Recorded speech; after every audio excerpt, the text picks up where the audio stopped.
Why do you think infidelity occurs most commonly in your experience? I would honestly say if you ever get cheated on, I know people hate me for this, but it's usually your fault. And the reason I say that, particularly with men, a cheating woman shows you every red flag from day one. If you choose to ignore red flags, you'll pay the price. In life, you pay prices. There's price tags. Now, everybody shows you that the cheaters show you they're going to be a cheat. And how they show it is very simple. Their values. They'll show you that they've done it in the past. Maybe they show you that they are not so traditional. Maybe they show you that they don't believe in monogamy. Maybe they're addicted to pornography. Cheaters show you their past. They show you everything. Now, if you don't want to get cheated on, you either choose that cheater, but know what the score is, and then you don't get hurt, or you know what's going to happen. But ignoring red flags is always going to land you in that position. Now, whenever I have clients that have been cheated on a lot for 5-6 years, a man's got another mistress, or 3 years she's still been talking to her ex, I was like, there's no way she can get to 3 years without you consenting. And they're like, what do you mean by that? I was like, they would have been late replies. There would have been days their phones are off. There would have been not telling you where they're going. They tell you everything. Their social media would have suggested something. You would have been questioning them sometimes, and they would have got defensive rather than reassuring you. They would have been signs you chose to ignore them. The price you pay for that, unfortunately, is infidelity. So you either accept an unfaithful and know what they're doing, and then just decide, okay, I can accept it, but I'd rather be with you than not without you. But denying the red flags is always, it's going to catch up on you. The infidelity is going to occur.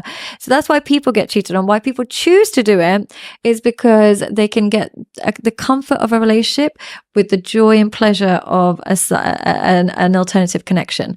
So they get two in one. So they might get the comfort of somebody who pays the bills, but the sex life of a young personal trainer that she wants. And he might get the comfort of a good wife, but then the sexual experience of a escort when he goes and does that. So we become so greedy. We don't realize that some things have to involve a sacrifice. A healthy marriage has to involve sacrificing the alternatives. We don't see the need to sacrifice alternatives because now we are so gluttonous. Even if we eat a lot, we can still do that and get surgery. Even if we spend a lot, we can still get credit cards. We no longer see the sacrifice of alternatives as required in order for positive outcomes. Yeah, there's a cool quote that says, there are no options, only trade-offs, right? That for everything that you want, there is something else that you need to give up. Yeah. And I think that's a good way to look at relationships. Yeah. If you want a good, healthy marriage, unfortunately, you might have to sacrifice the most exciting sexual experience every day of your life, because that's what 20 years of marriage doesn't look like. You know, it's realistic. And if you want like a single life, then you have to accept that your emotional, like you might suffer from anxiety and depression in the long run. So you've got to realize whatever decision you make, it comes with a lot of pain and suffering. Pick your pain. Being married, the pain might involve being bored. It might not being sexually stimulated, but being single, the pain might involve a lot of loneliness, depression, and sadness. Just pick which pain you can handle and confine yourself to that decision and ward off all the alternatives. What do you think about getting back together after infidelity? Get back together. Absolutely. If there's children, I don't say no way, no way, no way. If there's no children, I always tell people to reconsider. But one thing I would say is different from men and women. When a man forgives a female cheat, she can't respect you the same way. You got to remember, we like alpha men. Alpha men don't accept promiscuity. So what happens when you accept a woman back, a part of her will always feel like you're weak. And you don't have the willingness to walk away, because there's nothing that can push a man to walk away more than infidelity. And if that didn't do it, nothing will. So now she's lawless. For a man, again, I don't massively recommend it unless there's children, but I would focus more on what was the meaning behind the affair. What were they seeking? And if it's something that you can do in your marriage, by all means do it. But if it's something that's more traumatic and it's more to do with an emptiness and a trauma in their childhood, and you can't fill that void, then you still can get back with them, but expect the behavior to continue. When people get back together after an affair, I just say, but ask yourself, if he stayed exactly the same and still cheated 5 years down the line, could you be okay with it? And if you decide, you know what, I can, as long as you're good to me and good to the kids, I can do it. By all means do it. But don't go back together expecting it to be completely different. It's not realistic. Interesting to think that one of the considerations that you're focusing on to do with infidelity is not whether the person can accept that themselves. It's whether the other person can accept being accepted, especially for women. Yes. So essentially, can you accept worst case scenario?